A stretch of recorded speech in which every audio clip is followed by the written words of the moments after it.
And welcome to the Tabletop Express. My name is Chris. I'm Anthony.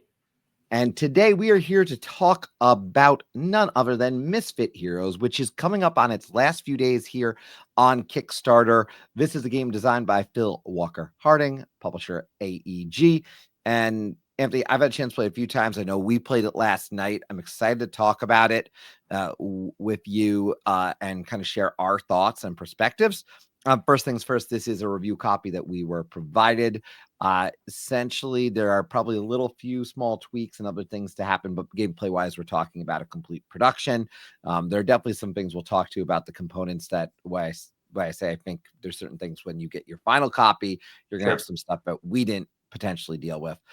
But with that, let's talk a little bit about gameplay. And to talk about gameplay, I'm actually going to bring up the Kickstarter page. They talk a little bit about this here.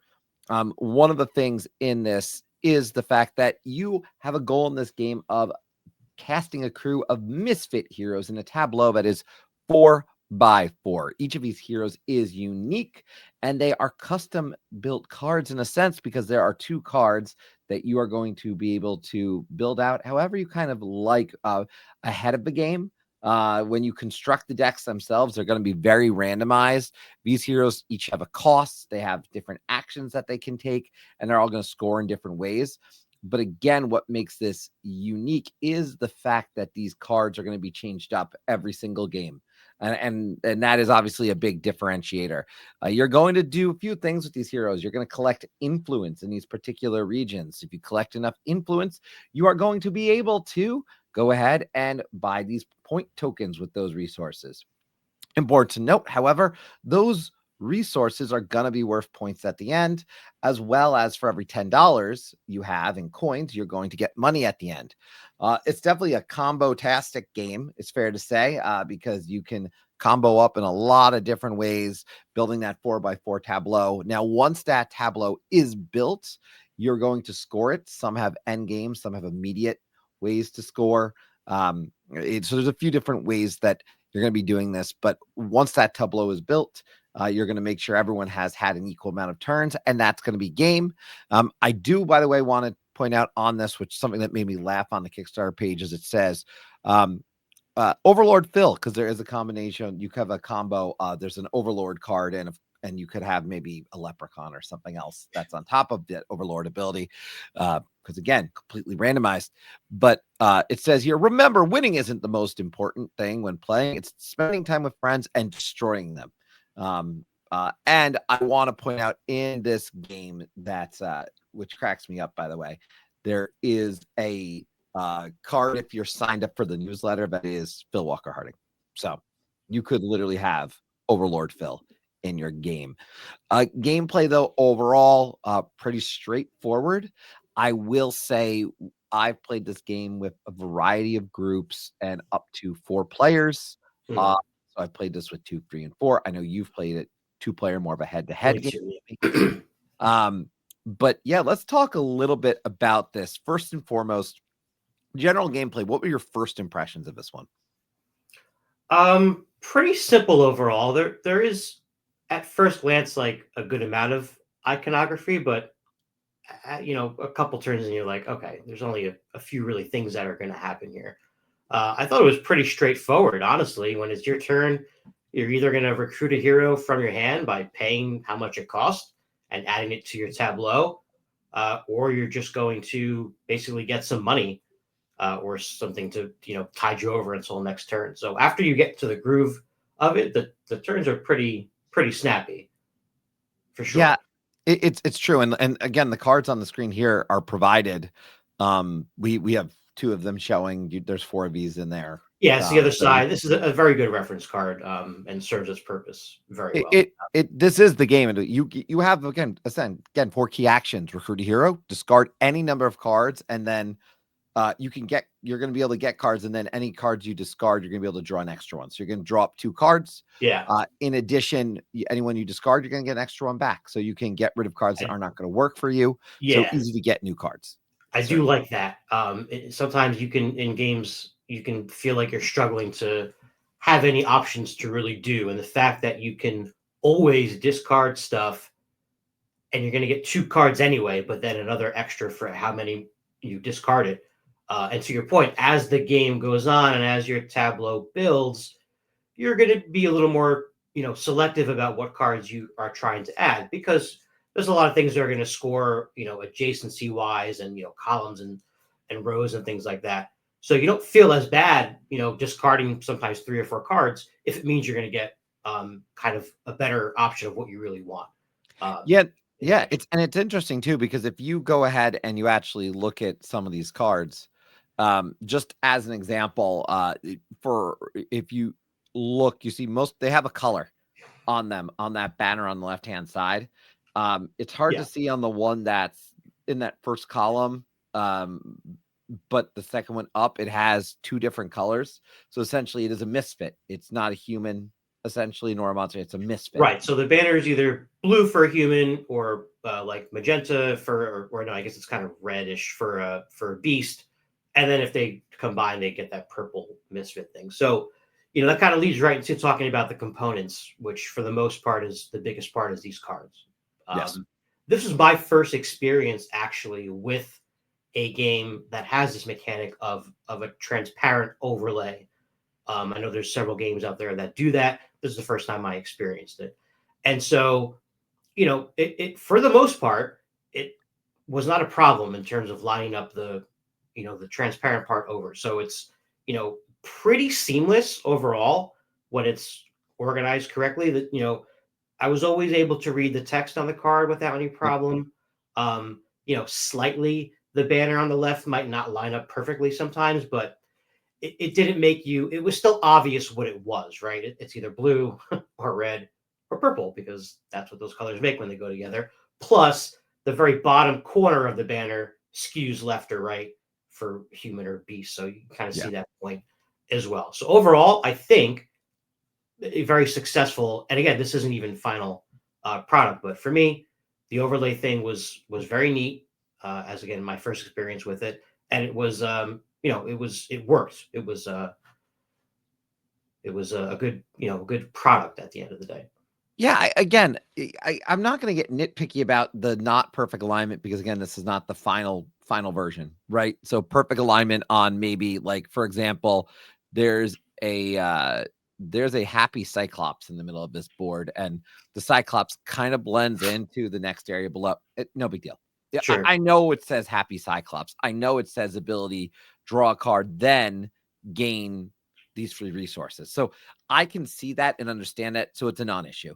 I like this sort of thing. I've enjoyed this in other games. And what's cool is, at the beginning of the game, one of the things that it says is take some characters out, and then take 4 character cards out, move them around a little bit, change them up, and throw them back in the decks. And then when those characters come out, it did create this unique experience, because I didn't do that with my initial plays.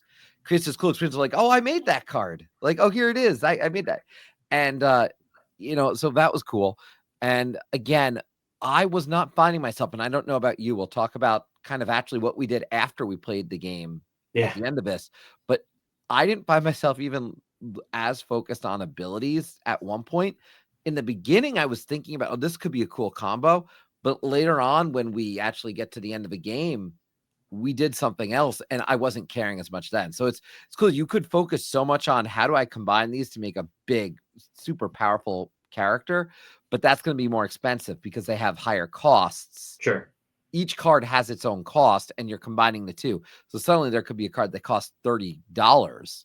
Yeah, there's big money flying in this game, which I like. I mean, there were some cards that gave you $30, right off the bat. Oh yeah.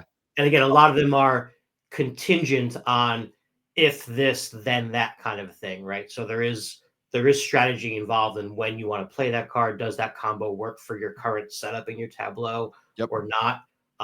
Again, like I said, at the base of it, it's just a grid that you're scoring based on, some of them are just straight up points, 1 or 2 points, but a lot of them were based on other stuff. And so in my play, I was able to get a good combination of, a large group of humans that scored me a lot of points, and then a large group of cards with the triangle, like green symbol, got me a lot of points.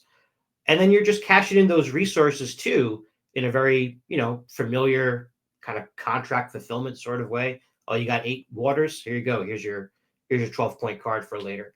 And so for me, it takes a very familiar and satisfying, gameplay, because I like building grids like that. I like adjacency things, and adds this, funny combo-tastic sort of overlay theme that I really did enjoy. Again, most of the cards are pretty seamless, and they're funny, or they make sense, and some of them are just ridiculous. But again, to your point, part of the fun afterwards was just going through and looking, because you can discard cards, you're not going to see all the cards in the game, and at the end of the game, depending on the player count, you may not have even gone through the whole deck anyway.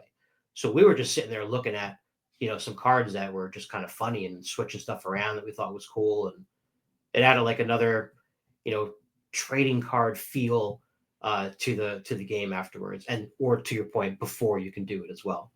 Yeah, and I want to point out you can kind of see some of those that we showed earlier. Actually, what I'll show for a moment is just with a quick focus to wrap up on components. These are the resources for the retail version, which I think work perfectly fine. They're what I expect. They're solid. My only complaint was the little, and I've said this about any game which has small little like dollar ones. They're really small. Like they're really Yeah. tiny. And it's not that's honestly my largest complaint about the components is, man, that one is really small, and like sometimes I had trouble picking it up, but honestly, it's a very minor statement. It's not a major deal. And then what I would say also is, just so people see, they recommend that you lay these tiles down, like, so it says 12, 11, 10, or in a 2-player game, 12, 10, 8, 7. We stacked them up just for saving space on the table, knowing what they were. Yeah. The rule book says to have them laying down. We just stacked them because it was a little bit visually more easier. This is one of the other games I had played, not the one with you, where we had also done the stacking. So Mm-hmm.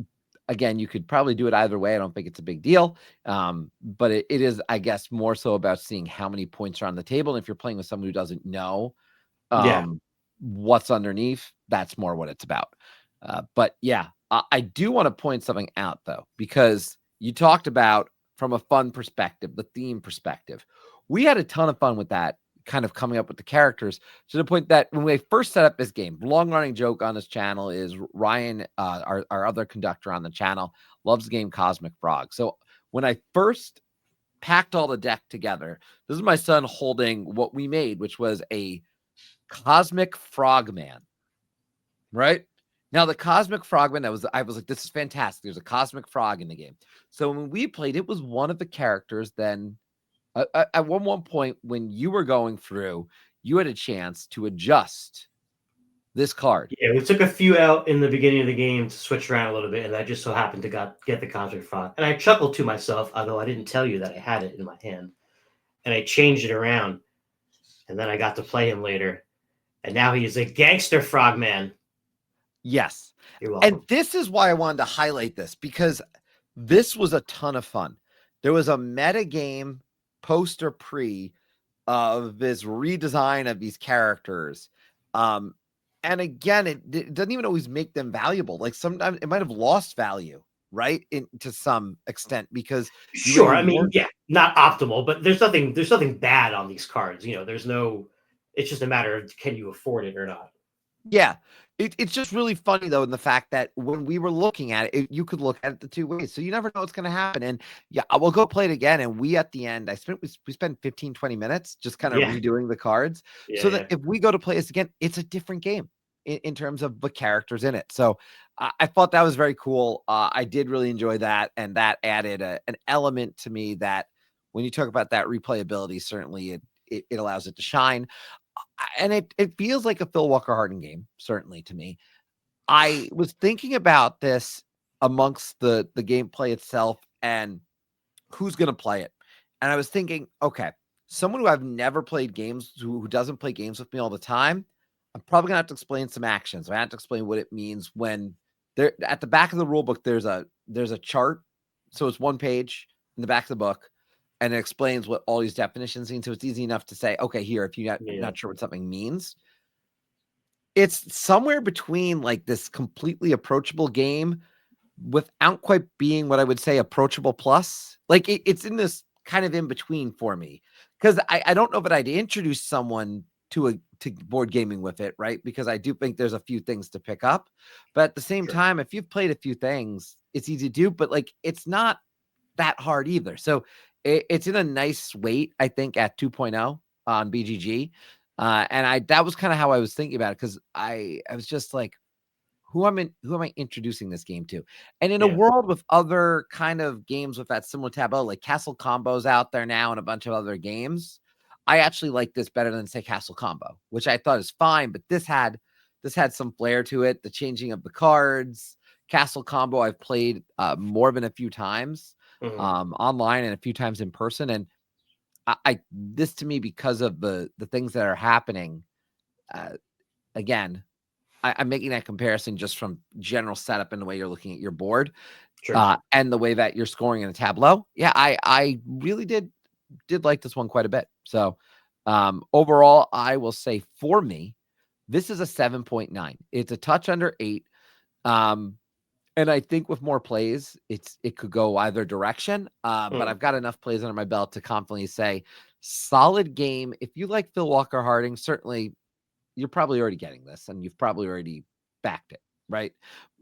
If you are into something where every game is going to be a little bit different in terms of the ways the actions of the cards are, yeah, this is going to do it. If you like Tableau, and I love Tableau building, this is going to scratch an itch, and it's got the point salad aspect to it, because as we change those cards and characters, the reason this, I think, gets close to an 8 for me is that also meta game of after the game being like, all right, let's change up some of these cards. And you could easily jump into another game. Our game really took 35 minutes. It was not long. Now, more people, I'd say it does get closer to the 45-minute mark. It says 30 to 45 on the box, and I think that's accurate. And yeah, for me, solid game, 7.9. Yeah, I'm right there with you. This scratches an itch for me that a lot of games do, and that's why I enjoy them. I like the tableau building. I like the making the grid, and it didn't overcomplicate things at all. It has just enough depth for me. First impression is it's a solid 8.0, and that again could go up or down. I would like some more plays of it to see if it starts to feel samey, or if that combination of those switching around really does extend the life of the game. But for now, yeah, I really enjoy this one. Hits home for me. So it's a solid 8.0. Yeah. Well, that would be our thoughts on Misfit Heroes, which again on Kickstarter for a few more days as we are dropping this, though I'm sure they'll have a pre-link available. And if you're watching this video after the fact, we are talking about the retail version. So keeping that in mind as you're looking at this. So the game, a lot of the components you're seeing are going to be that quality. Now, I do want to point out, Anthony, it's important to note that this game itself, in terms of what is available, let's just give people a quick look.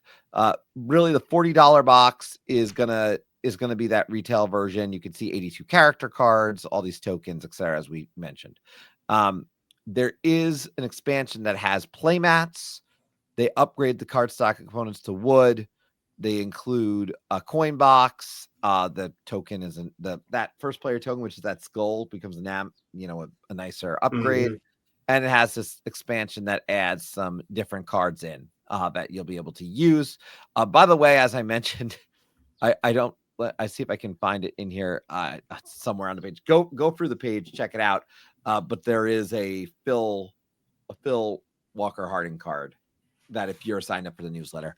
Yeah, I like it. I would probably personally be backing it at the $40 rate. I don't know, but I personally am jumping on the playmats. It played really well on the table. That might be for some people. I think the playmats are the most valuable thing out of that extra version, because I having the playmat for a Tableau game is always nice, but I'm probably a retail backer personally at this point if I was going to go on to Kickstarter and back it right now. But that's just my take. So other than that, I want to thank AEG for providing us a copy of this game. We Yes, appreciate it. thank We you. enjoyed our play with it, and we're encouraging you to go check it out. As we are recording this, they are just short of 50,000. They're in terms of their goal. They passed their goal of 10,000. No surprise there. AEG. And with that, I'm just going to encourage people to check out our other reviews, our other episodes on the channel, also of Call Aboard, our live call-in show. So if you've never attended, we talk about lots of games on Call Aboard.